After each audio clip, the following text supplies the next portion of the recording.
Okay. So I have been saying for a while, getting into the whole Timothy of it all, young Timotei is extremely out of his depth. This hot take that he has is deeply ignorant. If he was talking about it from a decolonizing perspective, I would be on board, and people are allowed to like what they like, but he owes his career to these art forms that set the stage for his subpar acting and subpar vocals. I don't care who gets mad at that because it's the truth. I've been saying for a while that we need to pump the brakes on young Timotei's acting career because he seems to be getting all of these roles and his acting abilities are not improving. Like in Dune, there's a part, I always quote this, where he's like, "Silence!" Like he just yells instead of like adding layers of emotions. And this just goes to show how when people are insulated by class and wealth and fame and are not curious about the world, as we're seeing by his comments and how he's dating Kylie Jenner. What a weird situation. How people are not curious. They're not appreciative of culture or even wanting to learn more about various art forms. And this is par for the course for people in this Epstein class, this celebrity class, political class, because this is all what this is, the capitalist class, okay? That it makes sense why someone like Timotei and Kylie Jenner would be dating, why they would constantly be front and center for Oscar bait and representing old money in Hollywood with this very white supremacist arc to both of their careers. And using these art forms, co-opting a lot of art from various cultures, specifically Black culture, but also, you know, some Indian culture, and just showing like a deep level of ignorance of film history, art history. This is with Timotei, but also Kylie Jenner, how she has been in more movies lately, like The Moment. That was the reason why I did not go to see The Moment, Charlie XCX's like pseudo, like faux documentary that she created with Aiden Zamiri. The show looks good, the movie looks good, but on principle, I did not want to see it because Kylie Jenner is in it. And it just goes to show that we should not be looking to these celebrities, the celebrity class, for any sort of moral clarity, because I've been deeply disappointed in Charlie XCX's silence on all of the bullshit that's happening in the nation, where it seems that people in this strata of society are very unwilling to take on personal risk for themselves, despite them claiming to be allies. And this is something that has a chokehold on the queer community specifically, that we are wanting notice and acceptance from our celebrities, but they don't give back to us. They also deeply exploit us and use us for maintaining their hierarchy. It's very rare to find artists who actually have a sense of wanting to give back, remembering where they come from. It is not an accident that celebrity cowardice is rampant, because that's the class. They're protecting their own. They don't have a reason to speak out about things most of the time unless they feel they are personally affected. So let's take a look at this clip of Timotei saying these words. So I think my mustache that I drew on is a little bit crooked. Also, with this like little goatee thing that I did, I was doing like a fun little swirl, but you can't even really see it. Anyway, let's watch this of him actually speaking because I haven't seen a clip of it. I've just heard about it.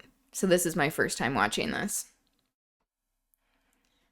I admire people, and I've done it myself, to go on a talk show and go, hey, we got to keep movie theaters alive. We got to keep this genre alive. And another part of me feels like if people want to see it, like Barbie, like Oppenheimer, they're going to go see it and go out of their way to be loud and proud about it. And I don't want to be working in ballet or opera or, things where it's like, hey, keep this thing alive, even though no one cares about this anymore. All respect to the ballet and opera people out there. I just lost 14 cents in viewership.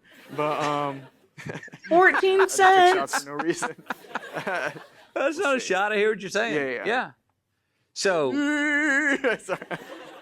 I admire people. This fool.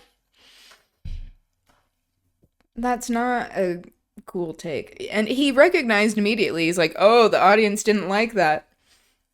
Yeah, you are taking shots unnecessarily. Can I just say that people in ballet, people in opera have way more dedication and technique. They're not just riding the coattails of people more talented than them. I mean, that can happen. There's nepotism, there's favoritism, classism, opportunity everywhere, or lack of opportunity that dictate who gets to be a star, who gets to actually pursue these opportunities. But for someone like Timotei, who is born into this world, who has not really had to make the sacrifices that many other people have to make and dedicate hours upon hours to their art form. I mean, I don't know what he does in his personal time, but I've seen him on plenty of yachts. And that's like his prerogative. He has the money to do it, but I don't care for that behavior. So, to directly contrast what this imbecile is saying, what a buffoonish opinion. Just absolutely buffoonish. It's like these are institutions which have their own problems, to be sure, but they also are some of like the last vestiges of like preserving some sense of culture in the Western world. Again, it's a colonizer art form that we need to call out, but we also can admire the art as well. So this is a scene. This is a dance from Alice's Adventures in Wonderland. I remember seeing this like in high school, a clip of this segment of the ballet. This is extremely good. I was just blown away by all of this. Hello, Tan. Welcome. Good eve. Good eve to you. We are looking at Culture Corner today, and because of young Timothée Chalamet with his ignorant buffoonery talking about ballet and opera, not from a decolonizing standpoint, mind you, we're going to look at why these art forms are important when they aren't used as a cudgel for colonization. Thank you. My mustache is like kind of off today, but I tried. Okay, this just really exemplifies like what ballet can be in my mind. I'm mostly like his take on saying ballet and opera is like really ignorant and not based in any sort of culture because he owes his career to these art forms. People are allowed to not like ballet and opera, to be clear, but also to be just like unnecessarily being like, I don't want to, like, people don't watch this. Like, people who, in my opinion, are infinitely more talented. He has some talent, but like, can we talk about his singing or lack thereof in the Bob Dylan movie? That did not require much like vocal training for that shit. Okay, so this is going over like what real like artistic technicians look like in these art forms. That's my soapbox. So here we go. Look at the set already. Incredible. I don't know about his talent. Yeah, I don't think he's Yeah, I think he is just kind of like this skinny white boy who also like looks like he could be a ballet dancer. So like why is he taking shots at like skinny femboys who do ballet when he is one? In my opinion. Hello, Mr. Million Question. Welcome. How's it going? We're watching some ballet. This is the Mad Hatter's Tea Party. He's tapping. Fun tattoos? I actually only have one tattoo. It's, can you see? Like a little light bulb. I want more though.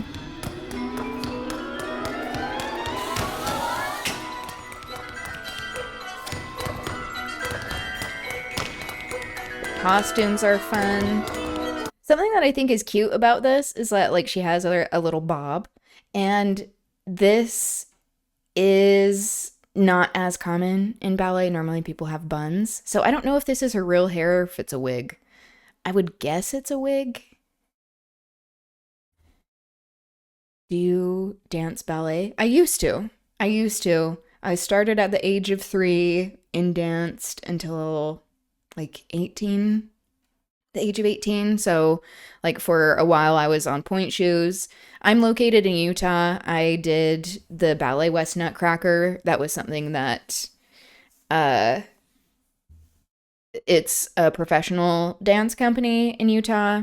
It's the only professional ballet dance company in Utah. And that was something that I auditioned for. I did that for like 5 years when I was growing up. We need a preview. Oh my God, I would break my ankles now. But I am dancing more lately, and I'm thinking about choreographing something and recording it. So stay tuned. Shoot, I did a 6 months in a high school classroom. That's okay. Yeah, we'll see what happens.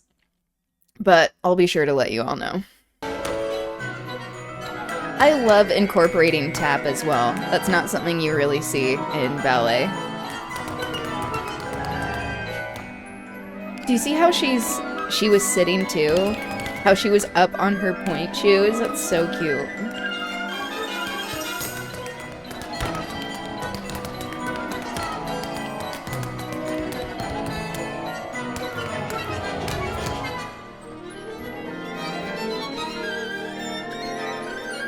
It's like a little tramp.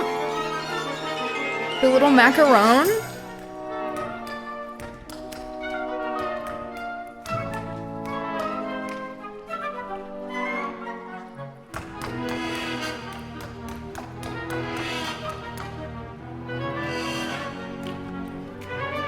When I was younger, I was like, oh, that would be fun to be a professional dancer. But then as I went through puberty and like this happened, it's not really conducive for being very aerodynamic for turning and stuff. Just gotta keep lifting weights. Hey, do what you need to do. I'm proud of you. Hey, I'll send this your way.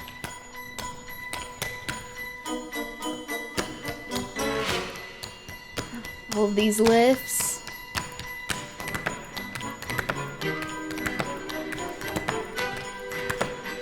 The makeup is great.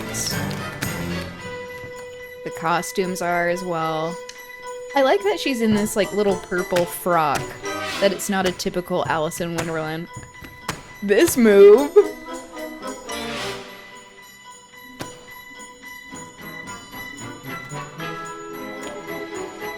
Okay, I'm also interjecting in case I get, like, the copyright gods are looming over me as I'm watching all of this shit, probably. And so I'm pausing to hopefully mitigate some of that.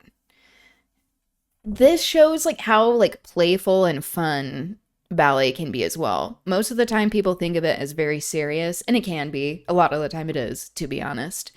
But it just takes people like choreographers and directors who are willing to actually do more things that are playful. That's one of the reasons why the Nutcracker is still so popular, is that it actually has like a lot of costuming and this fun element to it. Uh, I like his wig, those little ears.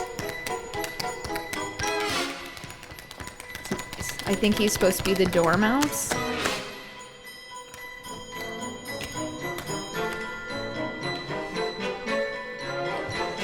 Oh wait, no, that he's the March Hare. The other guy's the Dormouse.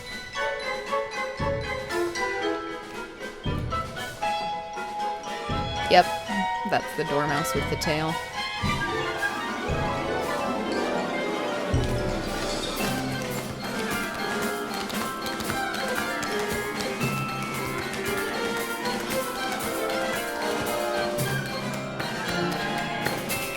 Two men dancing together. We don't get this very often. Love.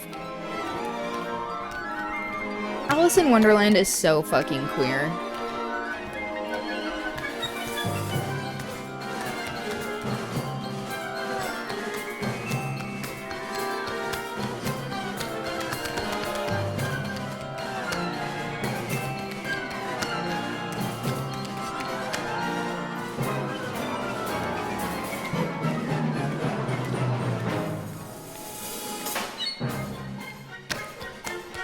This lift again. Like, it's a play off of time being an illusion, how that's a major theme in Alice in Wonderland, how she's just stopped, how she's running after the white rabbit.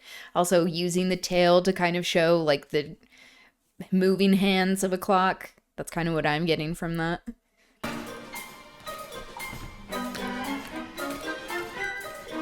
So look at those little slippers. Those are so cute.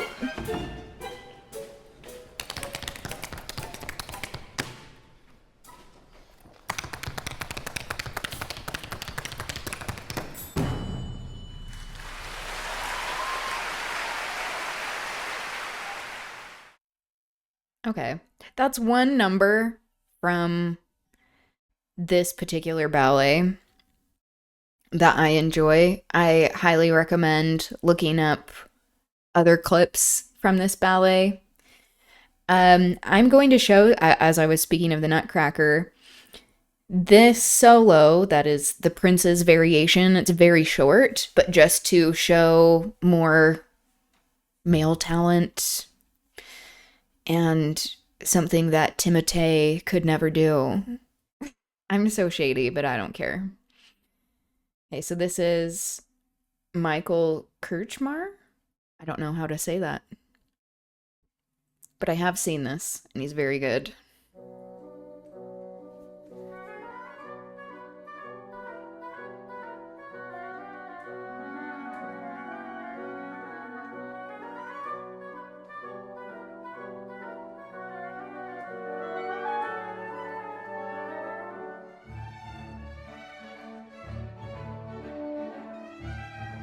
This choreography seems to be pretty similar from ballet company to ballet company from what I've seen.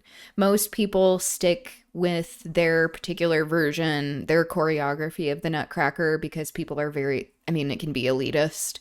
People are like, no, this is what it is. And there's a sense of wanting to preserve that, which makes sense.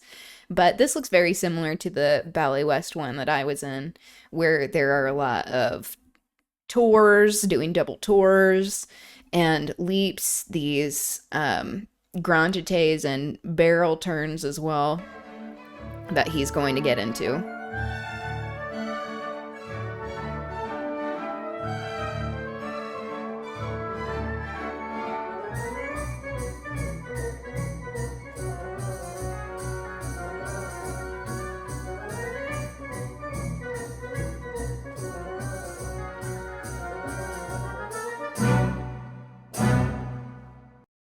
Oh, I thought he did more barrel turns in this one. Never mind. But still, you get to see some of that athleticism. The height that these dancers can get is just insane. Okay, so this is the... Actually, I don't want this particular...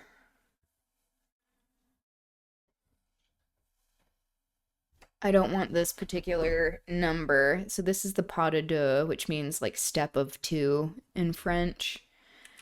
Black Swan solo. Okay, this is what I wanted. This is known to be one of like the hardest solos for people who are on point. Specifically, the amount of turns that she does, people may not understand how difficult it is to do, but you have to have a correct center of balance, which again, growing up developing these and like an ass did not help with like turning very quickly and like having a center of balance. And so there's a reason why there's like a predominant body type. It really helps people to like be just this like little pencil where they're able to spin very fast. And the turns that she does in this are really, really hard to do. These fouette turns. This tutu is stunning.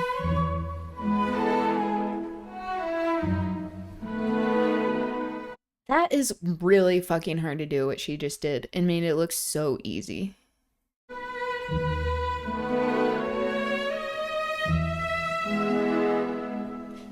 She also is emoting in the face, and I love that. That's necessary for this role. And so many people are just like blank-faced. We need the drama.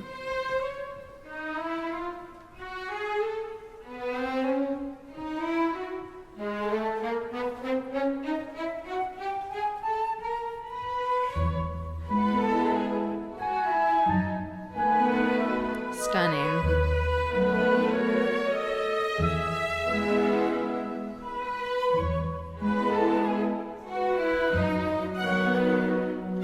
Just to like put things into perspective, the stuff that I'm showing, if Timotei was ever to like genuinely try to learn this, it would take him decades to be able to develop the kinds of like muscles and strength and technique that this person is showing. Oh my god, look at his hair. The costumer really knocked it out of the park with this, I have to say.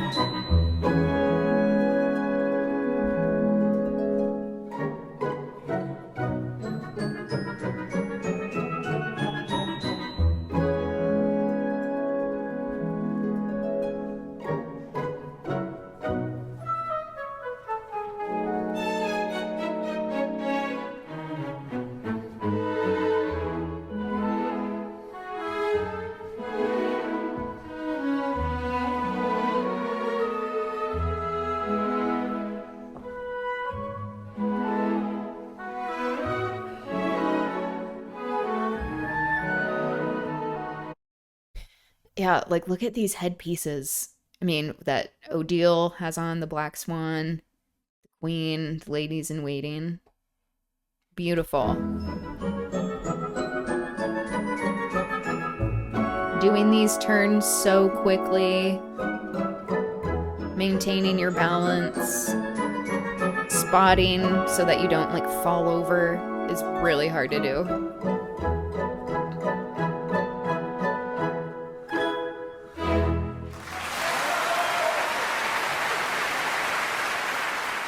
Maybe I got that wrong.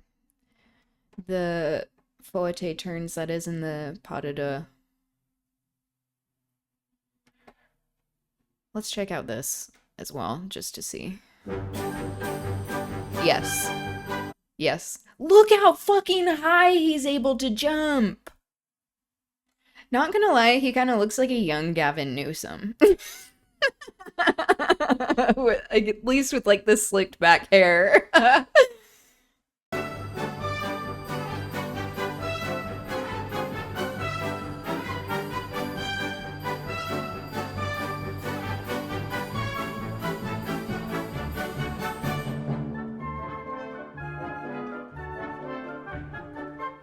So he's the prince. He's being seduced by Odile, the black swan, who isn't actually Odette, the person that he loves. There she is.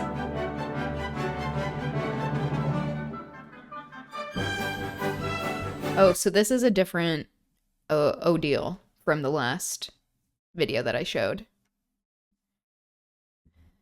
The video barely captures its magnificence. I know. That's why it's so fun to see things in person, too. It's like there's no replacement for live entertainment. These fortes that she does. Staying in the exact same spot. That is really hard to do. And she just keeps going.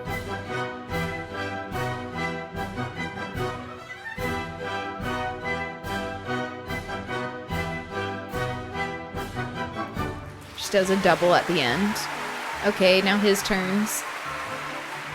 His turns in a la seconde.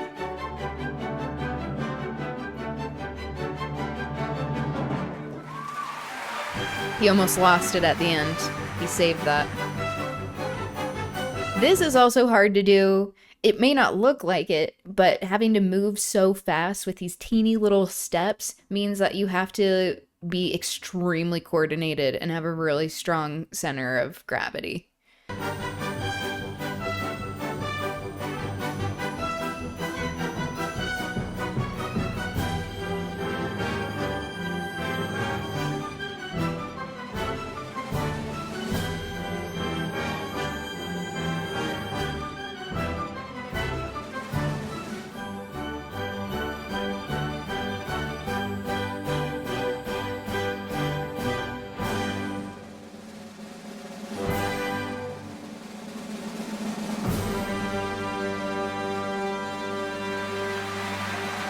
Sassy. I love that. How she's like, you can have both hands. Actually, never mind. I have to pose. Cunty, if you will. Okay. That's a little bit of ballet for today. Moving on to some opera. This is one of my favorite arias. This is from 4 Songs. 3. I don't know how to say that. Yes! I have my fan. I need to get out my fan today for queer applause. Hold a moment. Ooh. Okay. This song, Sure on This Shiny Night, is a favorite of a lot of opera people. It is not really as much known among like the general public, I feel. Most of the time people know the like, oh mio bambino caro, like that song, and they don't know this as much. This also shows a lot of amazing technique and is just stunning. So let's give this a listen. I also my minor in college was music, classical music, and voice. So this is also why I'm defensive. Trained as a soprano, born to be a baritone.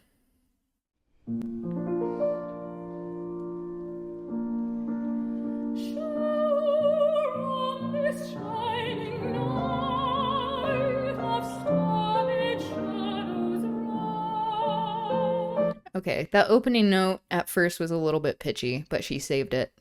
This is Lisette Oropesa, who is extremely talented. One of the like really big names right now in opera. Are you okay? I'm choking. That note was so real. Gaga Chandra as who says that? That was Gottmik on Drag Race. I do have to say this dress needs to be like steamed a little bit, but she's looking stunning and then saves the note. The rest of the song, for the rest of the piece, she really nails it.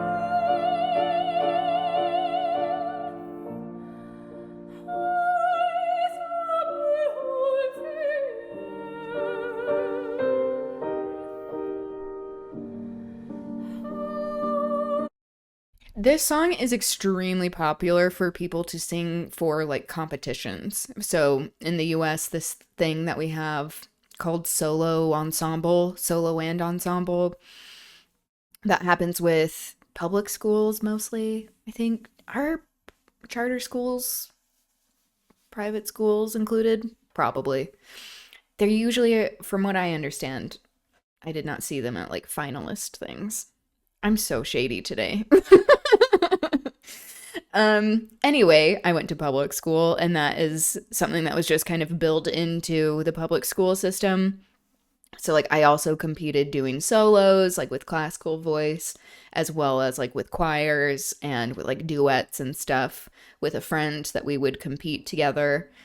And this is as well as this like other concept or entity whatever called federation, which is outside of the school system, and this was for like instruments like playing the piano. I did Federation for piano, but then also for voice as well. And this song is extremely popular to do for like the seniors, the juniors and seniors.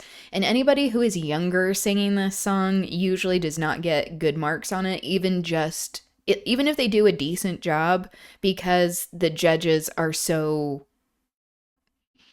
strict about like you're not ready for this. You have to like earn this song, or you have to like be able to show a track record of doing very well in the whole system.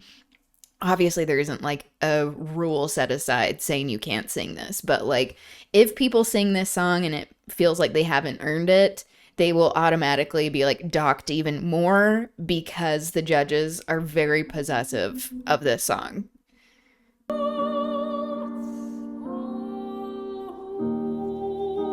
She doesn't have a mic, just like mics along the stage because the acoustics are so good in here. She's able to project.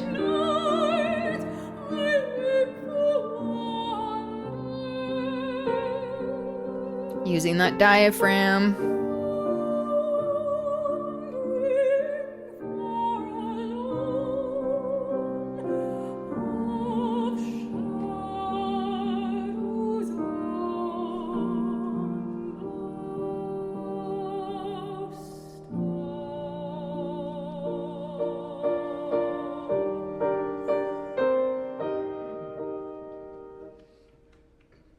Hey, I'm interrupting again just in case the copyright gods are looking down on me with anger. She is using her diaphragm, this muscle that is underneath our lungs that helps us breathe.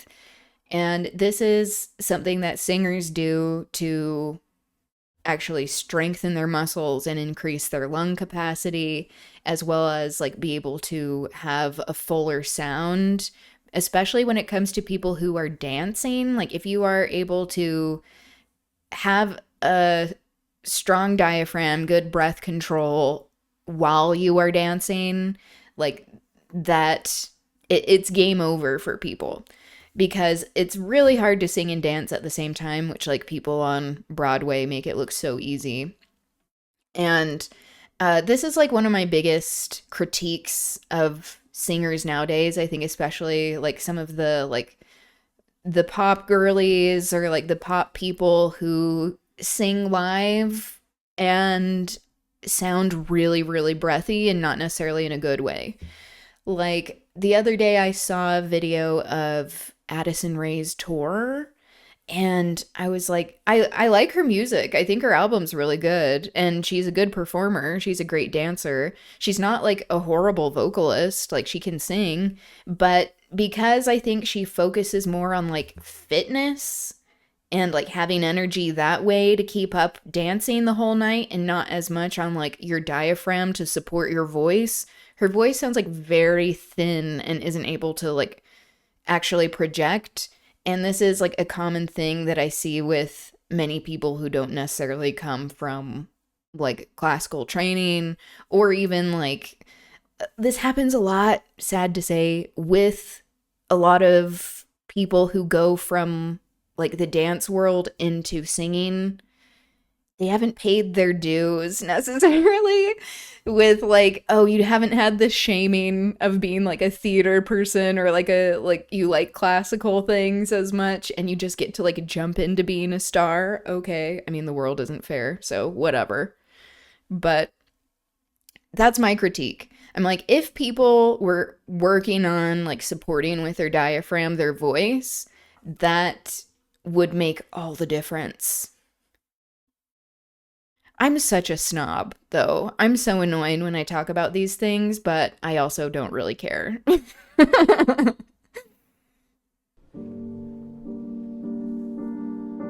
Yeah, this dress needs to be steamed, bitch. The dress is pretty.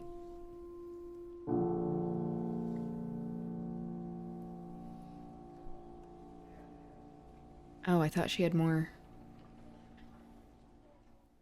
Wow, I just like ruined the end. Anyway, that is one of my favorites. That is a big favorite among like classical singers. She's very talented. Okay. This is a very famous song um called Nessun Dorma from Torrendo. You'll probably most likely recognize it with the Pavarotti version. It's probably the most famous male aria there is in an opera. But I wanted to get someone who was not Pavarotti, who was like very fascist in his beliefs, and get someone from the Met singing this. It was on my wish list and got reduced. Oh, bought an ebook on voice. Ooh, that's cool. Yeah, I mean, let me know what you think about it. I'm excited to hear what you learn about singing and stuff. Thank you, Stuart Little, as my son. My mustache is kind of off center today, but who cares? Okay, let's watch this version of Nessun Dorma.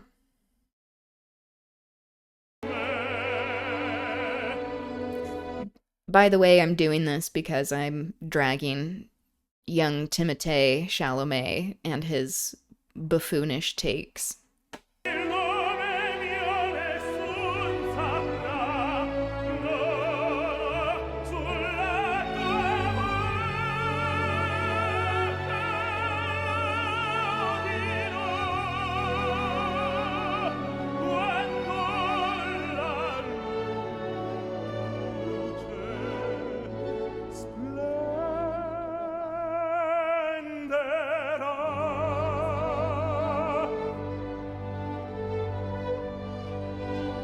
So her, her.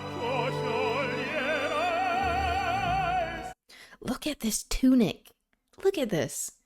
They really get exceptional costumers for the Met. And I mean, they should, because they get a lot of money for it. They should be paying their artists more, though. Most of it goes to, like, the board and upkeep for things, or like the executive directors, and that's something we need to be talking about. These nonprofits that are like siphoning money from the actual artists who are making the whole enterprise possible. But they do invest in their costuming. It's excellent.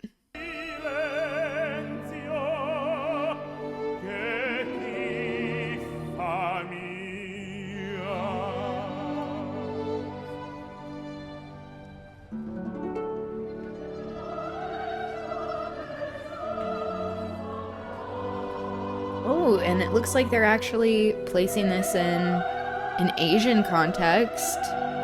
That's cool. This reimagining of this normally very Italian opera.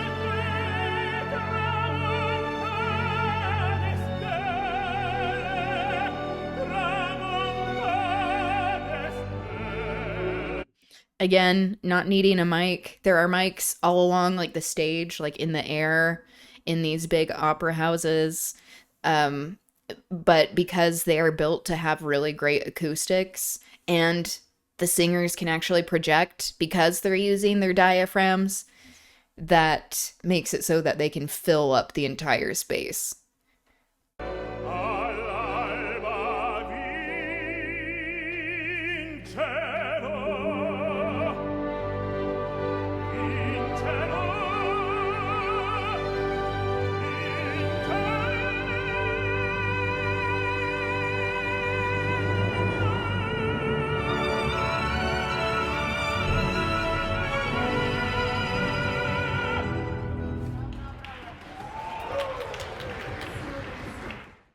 What was that ending? Was that a dress rehearsal? Was that a tech rehearsal? Because everything just like stopped at the end. I'm so confused.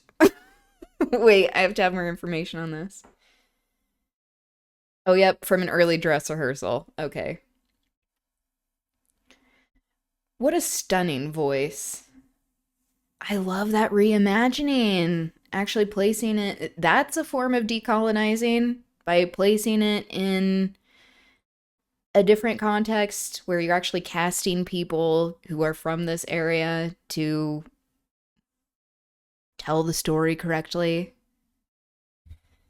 Kind of like how I project my voice in my car. That's a great way to practice too. This is like, I used to teach some singing lessons. If you are interested, there's like this little singing technique, like for breath, that's very helpful. It's like these little hisses. I can demonstrate real quick. This, like, if you do this every day, this will build up your capacity to be able to sing so much. So you go,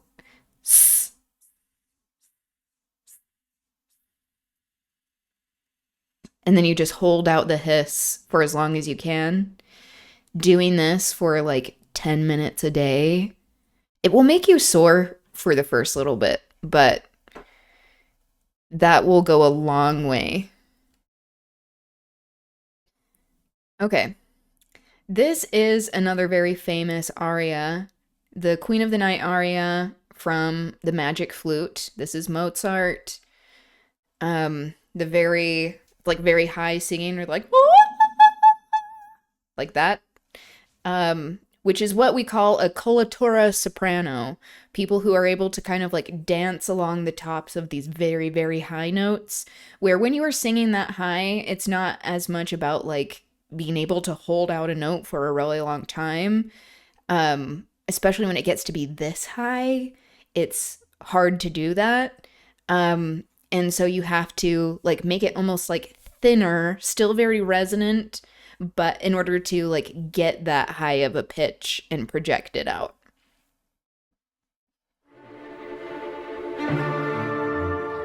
The costuming again.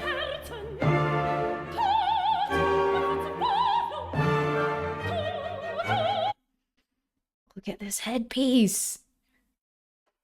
Jesus. I love art.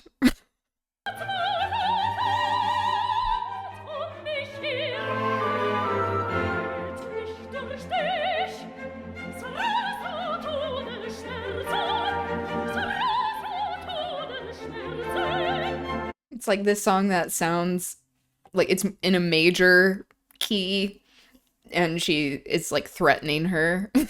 So there's this juxtaposition of like the evil and cruelty and then also the sound of the music. Look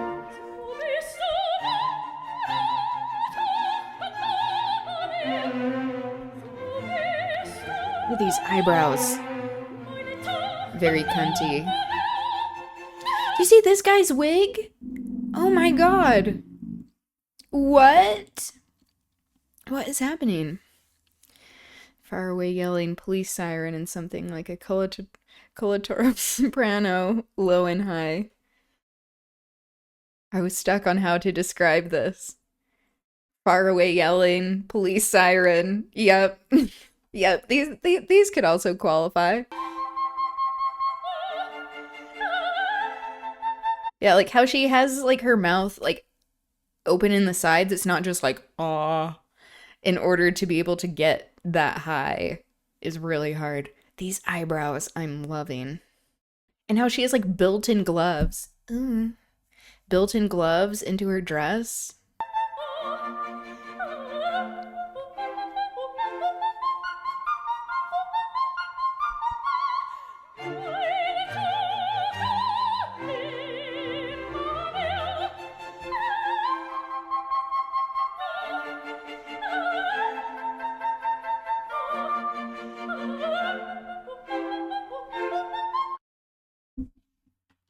What is happening here? We have some gender fuckery happening. Love that.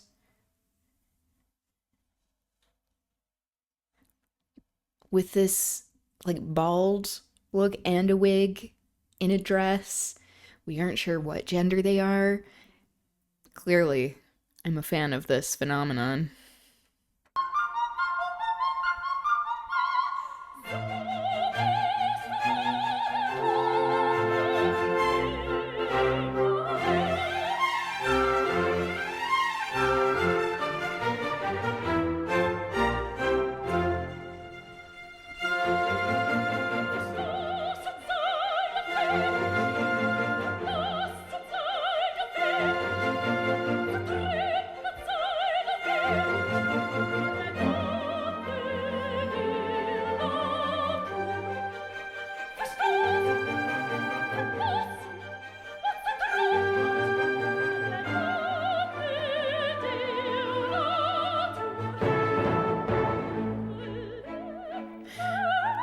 I inhaled a noodle. Don't mind me while I take care of this. I'll be right back.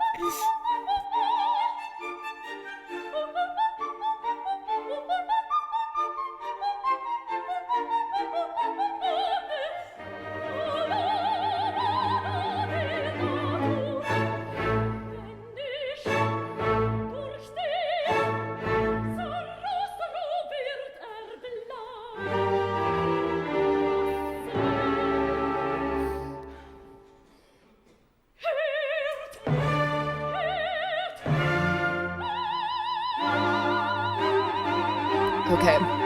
Better.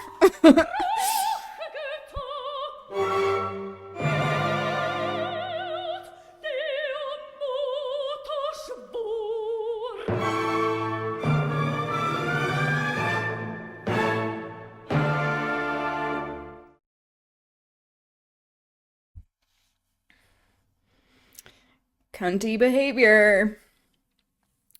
Okay. Excuse me. Okay.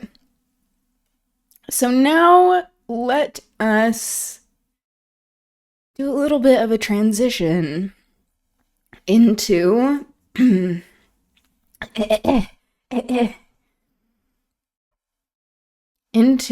talking about decolonizing India, and also talking about how there is this rampant Islamophobia that is happening all over the world, but especially in the US to justify what is happening in Iran. And how this is also used as a tool to empower Hindu nationalists. This is a song that I greatly enjoy by Mona Haydar called Hijabi.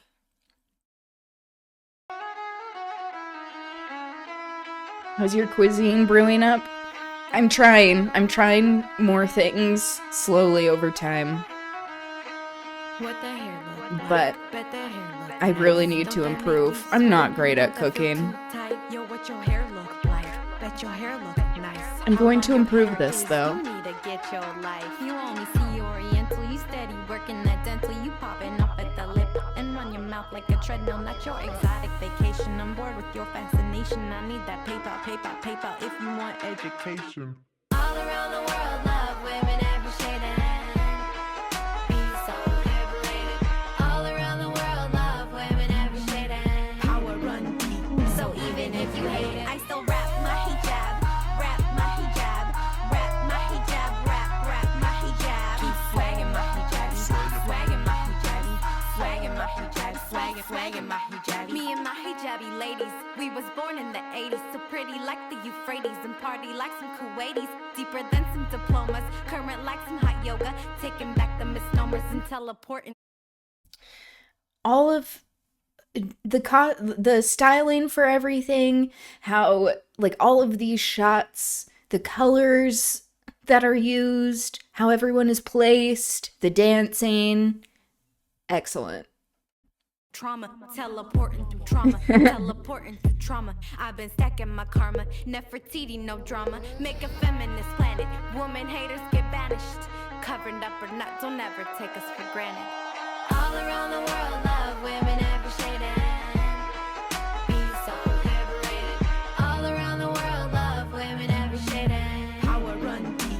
So even if you hate it, I still rap my hijab, rap my hijab, rap my hijab, rap my hijab. Keep swagging my hijab, swagging my hijab, swagging my hijab, swagging my hijab. I still rap my hijab, rap my hijab, rap my hijab, rap my hijab. Keep swagging my hijab, swagging my hijab, swagging my hijab, swagging. You're just jealous of my sisters, these mipsters, these hippies, these prissies, these Sunnis, All the these dancing these emojis. Sudanese, these Shiites, Yemenis, Somalis, Lebanese, You're correct. Pakistanis, these Saudis, Sudanis, Iraqis, Punjabis, Afghanis, Yazidis, Khadijis, Indonesians, Egyptians, Canadians, Algerians, Nigerians, Americans, Libyans, Tunisians, Palestinians, hidden beyond the Mekong and Laos, Senegalese and Burkina Faso.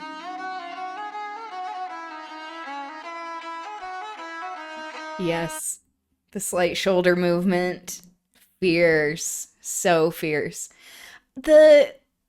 Just like how people are using color, the blocking, how they're all in these like little tableaus in each of these frames. Stunning. Exactly. Fierce.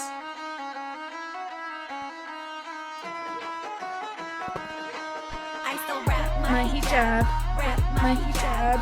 rap my hijab, rap my hijab. Keep swagging my hijab, swagging my hijab, swagging my hijab, swagging my hijab. I still rap my hijab, rap my hijab, rap my hijab, rap my hijab. Keep swagging my hijab, swagging my hijab, swagging my hijab, swagging my hijab.